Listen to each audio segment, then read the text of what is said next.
we're going to move into a cow pose. We're going to take our thumbs to the back wall, lift your heart, lift your chin, okay?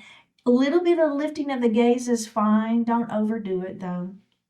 Now, we're going to round into cat pose, hands on thighs, elbows wide. Tuck the chin, look down at your belly button.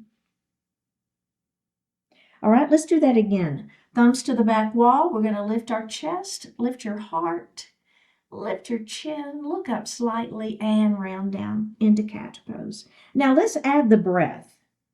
All right, let's do it. Inhale up into that cow. Exhale down into your cat. Inhale up into your cow. Exhale into your cat. One more time. Up we go into cow. Now round down into cat. When you finish your exhalation, just take a couple of natural breaths here, right? Don't hold the breath, but we're going to hold the pose just another moment.